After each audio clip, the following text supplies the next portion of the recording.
The husband and his family discover they won't be receiving the inheritance and, as a result, abandon the woman suffering from a terminal illness.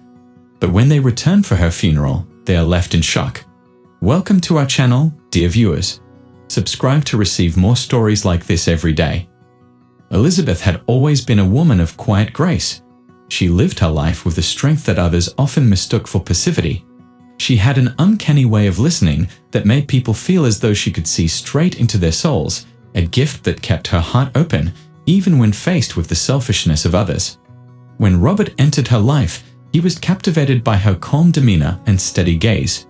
He saw in her the stability and peace he craved, a refuge from a world obsessed with status and wealth. But as time passed, Robert's family began to influence him, questioning Elizabeth's worth and reminding him that he could have more. They scorned her simplicity and pushed him to realize that he deserved someone who could offer more than just kindness. Elizabeth became the target of their disdain, enduring veiled insults while watching Robert grow distant under their influence. Yet she bore it all in silence, her heart still tethered to the love she once believed in.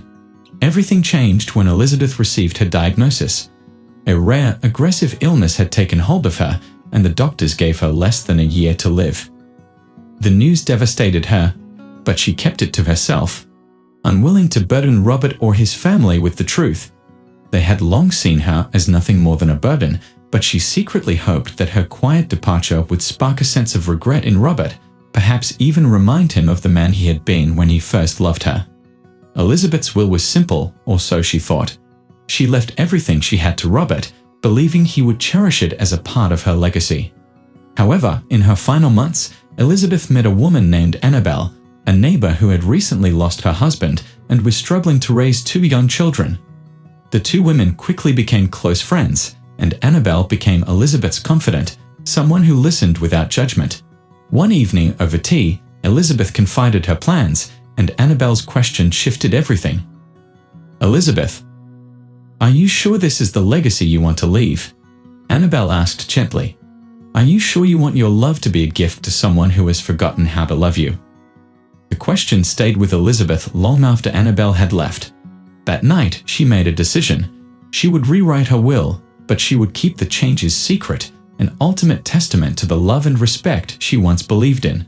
She carefully crafted the new will, leaving Robert nothing but a letter. A single letter to be read upon her death. If he and his family dared to show up at her funeral, they would find the letter waiting for them, revealing the truth she had kept hidden from them. In the months that followed, Elizabeth's illness continued to take its toll. Her body grew frail, and her spirit clung to each day with bittersweet anticipation. She endured the pain alone, her once vibrant spirit dimming in isolation. Annabelle stayed close, offering what comfort she could, but the rest of Elizabeth's world grew colder. It was only weeks before her passing that Robert and his family learned that Elizabeth had rewritten the will. When Robert confronted her, she was too weak to argue, but the pain in her eyes was undeniable. "You're not leaving me anything," he spat, his anger barely contained. After all these years, Elizabeth's voice was little more than a whisper, but her words were sharp and clear. "I left you exactly what you deserve, Robert. I hope one day you'll understand why." That very night, her family turned their backs on her. Elizabeth knew she would spend her final days alone, but she accepted it with quiet resolve, her heart firm in the decision she had made. As her time slipped away, she found comfort in the knowledge that her last act would reflect the love she had once believed in, a love that was unconditional but never blind. When the day of her funeral came, Robert and his family returned, driven more by obligation than grief. They gathered in the small church where Elizabeth's coffin rested, surrounded by simple white lilies, the only flower she had ever loved. Her lawyer, an older man with compassionate eyes, stood at the back of the church, clutching a small envelope. As the final eulogies were spoken, the lawyer stepped forward, clearing his throat. "Elizabeth left something behind," he announced, his voice carrying through the silent room. Robert shifted uneasily, glancing at his family, all of whom wore expressions of confusion. The lawyer handed Robert the envelope, his face unreadable. Robert tore it open, pulling out a letter in Elizabeth's familiar handwriting. His hands trembled as he began to read. "Robert, if you're reading this, then I have passed as quietly as I lived, though not without one final word. You may wonder why I left you nothing, but I assure you it was not out of spite. I left you something far more precious than money, a mirror to see yourself as I once saw you. In my last days, you were my first love, Robert, and in some small way, I suppose you'll be my last. But love is not without its boundaries. I hope you can find peace knowing that I loved you once with all that I had. I am leaving the inheritance to those who stood by me with compassion and to those who may never know me, but will feel my kindness through the help it offers them. Goodbye, Robert. May you find in your own reflection the strength to forgive yourself. With love, Elizabeth. Robert's face drained of color as he read, the weight of her words crashing down on him. Around him, his family exchanged nervous glances, their faces shifting from confusion to shock as the truth slowly dawned on them. Elizabeth had left her entire fortune to strangers, to everyone except them. The weight of her words seemed to fill the church, a quiet condemnation of the lives they had led. For the first time, Robert felt the sharp sting of his own choices, a pain far deeper than any loss he had ever known. The silence in the church stretched on, heavy and suffocating, as Robert finished reading Elizabeth's letter. The finality of her words hung in the air like a heavy burden, pressing down on everyone in the room. His family exchanged uneasy glances, confusion slowly giving way to simmering anger. They had come to this funeral expecting little more than to check a box, believing it would finally close that chapter and sever any remaining ties to Elizabeth. Instead, they were left trapped in the aftermath of her final message, haunted by the truth of her departure. The lawyer cleared his throat, cutting through the tension. "There's more," he said, his voice calm yet tinged with sympathy. Elizabeth made very specific arrangements for her estate. She requested that these arrangements be shared with you after her passing. He retrieved a second envelope, this one addressed to Robert's sister, Catherine, who had always held a particular disdain for Elizabeth. Catherine took it reluctantly, her face contorting as she opened it, her eyes scanning the contents. As she read, her expression shifted to one of shock. "What is this?" she demanded, her voice sharp and incredulous. She gave everything to strangers? To some foundation? She glared at the lawyer, her anger boiling over. Why would she do this? The lawyer met her gaze with calm composure. Elizabeth's wishes were clear. She created a foundation for people abandoned by those they trusted. In her words, for every person left to face life alone, for everyone who lost support when they needed it most, she wanted to ensure her legacy would help those who might never have had a hand to lift them up.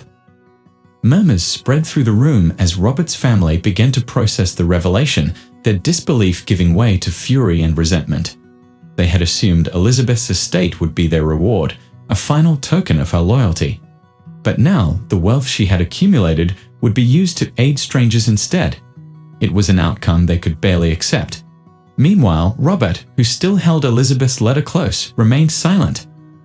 Her words had struck him with a force he couldn't escape, a truth that had finally broken through. He hadn't expected it. Each line felt like a deliberate reminder of the man he once was, the man who had loved her deeply before ambition and family influence had stripped away his kindness. She had left him with something intangible yet powerful, a mirror to reflect the truth of who he had become. And although he would never admit it, he felt the sting of her absence more profoundly than he could have imagined. After the funeral, the family gathered at Robert's home, their tension palpable, each person simmering with resentment. They debated the legality of Elizabeth's actions, discussing possible ways to contest her will, even though deep down they knew she had left little room for dispute. Catherine, in particular, was vocal, accusing Elizabeth of cruelty and betrayal. "You call this love?" Catherine sneered, throwing Elizabeth's letter onto the table. "This isn't love, it's vengeance. This is her way of getting back at us." But Robert, despite his lingering anger, understood differently. Elizabeth hadn't written that letter out of spite. He could feel it in the deliberate choice of her words, the way she had tried to make him understand her final decision. It wasn't an act of revenge, it was something deeper, and the realization crept up on him, quietly breaking through his defenses. In the days that followed, Robert found himself unable to let go of the letter. He read it over and over, hoping to uncover a hidden meaning or detail he might have missed. Each time, her words resonated with a depth he hadn't anticipated. Slowly, he began to remember the early days of their marriage. The simple moments they shared, the way she had loved him without hesitation or condition. One evening, as he sat alone with his thoughts, an overwhelming restlessness settled in. Elizabeth's voice seemed to echo in his mind, urging him to see her life through her eyes. Without fully understanding why, he decided to visit the foundation she had established. Robert needed to see for himself what Elizabeth had left behind, a legacy defined not by wealth, but by compassion. The foundation was located in a modest building on the outskirts of town. As Robert approached, he was taken aback by the sight of a line of people waiting outside, mothers with children, elderly couples, young men and women, all wearing expressions of quiet determination. They were there seeking assistance, a glimmer of hope. Watching them, Robert felt something stir within him, something he hadn't experienced in years: humility. Inside, he introduced himself to the director, a warm-hearted woman who immediately recognized his name. She invited him to her office, where they spoke at length about Elizabeth's legacy. Through her foundation, Elizabeth had created scholarships, funded shelters, and provided medical support for those battling terminal illnesses without family to support them. Every dollar of her estate had been carefully allocated to benefit others in ways that reflected her own deeply personal journey. Sensing the regret Robert wasn't voicing, the director handed him a letter. "Elizabeth wrote this for you," she said gently. "She asked that you receive it only if you came here in person." With trembling hands, Robert opened the letter, preparing himself for whatever it might say. "Robert, I hope this letter finds you with an open heart. By now, you've seen what I chose to leave behind. I know it may feel like I turned my back on you and your family, but please understand, I gave you something more valuable than money. For every moment I spent alone, for every tear I shed in silence, I found the strength to transform that pain into something meaningful. I wanted my legacy to touch the lives of those who had no one to stand by them. I hope that in seeing this, you'll understand the gift I gave you, the chance to remember who we once were. I forgive you, Robert.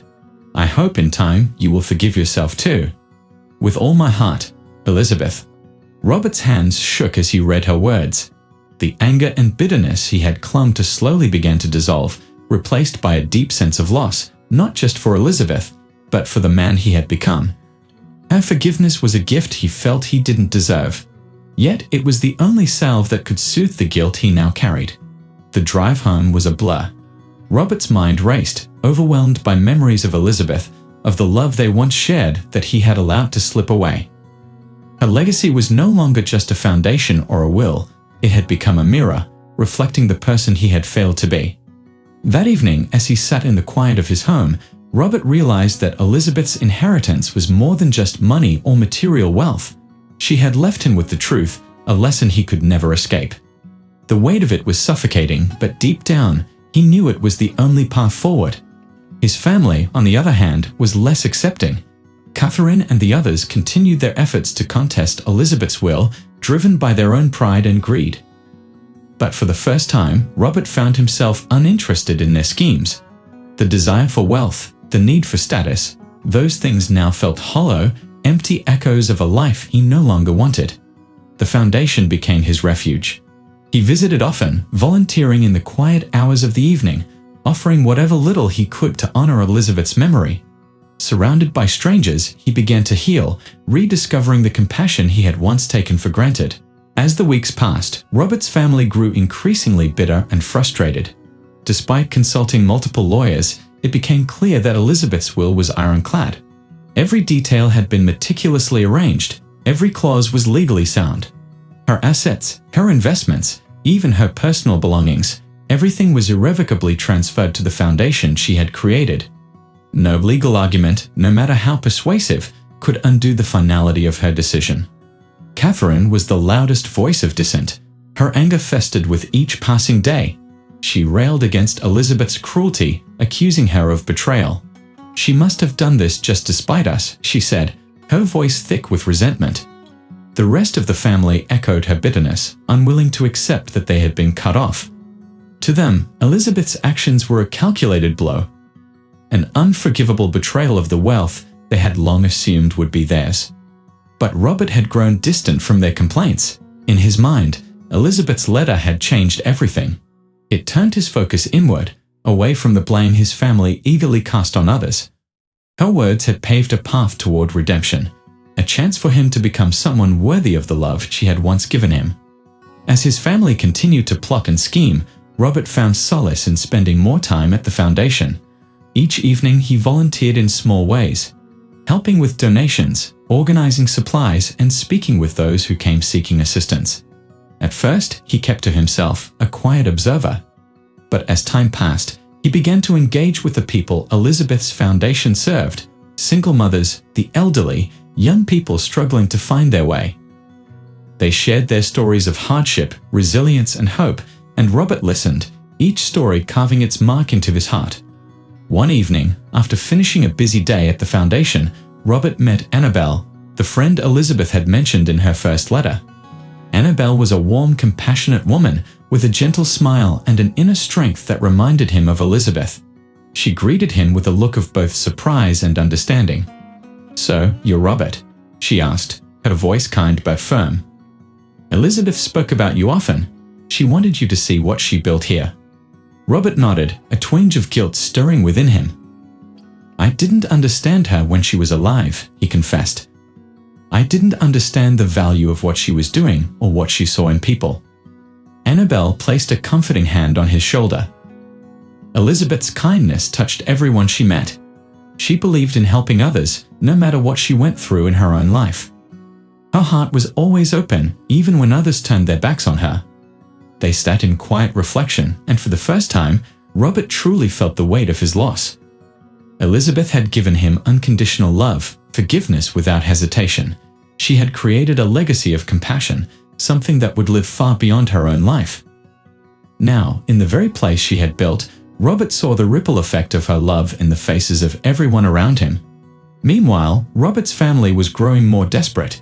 Catherine, unable to release her anger, pushed her siblings to take further action, urging them to do whatever it took to reclaim what they believed was rightfully theirs. She even went so far as to try to tarnish Elizabeth's memory, spreading rumors and falsehoods to anyone who would listen. But her words had little impact, as Elizabeth's foundation had already earned a well-deserved reputation in the community as a place of kindness and support. Eventually, Catherine and the rest of the family reached their breaking point. Their scheming and plotting amounted to nothing, leaving them bitter, isolated, and prisoners of their own greed. In their relentless pursuit of wealth, they had overlooked the one thing that could have brought them true peace: forgiveness. Robert watched from a distance as his family unraveled, their once close relationships now frayed under the weight of resentment. He knew, in his own way, he had contributed to this toxic cycle. But Elizabeth's legacy had given him an opportunity to escape it, a chance to walk away from the bitterness that had poisoned his life for so long. One evening, as he was finishing up at the foundation, Robert found himself standing before a wall of plaques. Each plaque bore the name of a donor or a family that Elizabeth had helped. Among them was a plaque dedicated to her, a simple inscription that read, "In loving memory of Elizabeth, who saw the good in everyone." He reached out and traced the letters of her name, a sense of peace washing over him. Elizabeth's life had been one of quiet strength, strength he now understood was rooted in love. And though he had lost her, he knew her spirit would live on, not just through the foundation, but through every life she had touched. In the weeks that followed, Robert distanced himself from his family, cutting ties with Catherine and the others who clung to their greed. Instead, he threw himself into the foundation, channeling his grief into a purpose he believed Elizabeth would have been proud of. He worked tirelessly, dedicating himself to the mission she had begun, finding pieces of her in every act of kindness. The change didn't go unnoticed. At first, the people at the foundation had been wary of him, but over time, they welcomed him into their community. Robert found a new family among them, people who valued compassion over wealth, kindness over power. His heart softened, shaped by the very legacy he had once ignored. In the end, Elizabeth's final letter was more than just words on paper. It was a gift, an invitation for Robert to rediscover his humanity, to become a man worthy of the love she had given him. Although he could never undo the past, he knew the best way to honor her memory was to live by the principles she had taught him, with an open heart and a spirit of kindness. As the years went by, the foundation grew, touching countless lives and expanding its reach. Elizabeth's story became a beacon of hope, a testament to the power of love and forgiveness. Robert, now an integral part of the organization, carried her memory with him every day, committed to continuing the legacy she had left behind. Meanwhile, Catherine and the rest of the family faded into obscurity, consumed by their bitterness and resentment. They became a cautionary tale, a reminder of what happens when greed clouds one's vision of what truly matters. Robert's life, once defined by mistakes, was now a testament to redemption, a story of a man who had found his way back to the love he had almost lost. Elizabeth's foundation flourished, and with each person it helped, her spirit endured. Her legacy became one of compassion, resilience, and an enduring love that reached far beyond her own life. Though she was gone, her impact remained, reminding all who knew her story that love, in the end, was the only inheritance worth leaving behind. Dear viewers, thank you for watching. If you enjoyed this story, please subscribe to our channel to receive more stories every day. Share your thoughts with us on this story.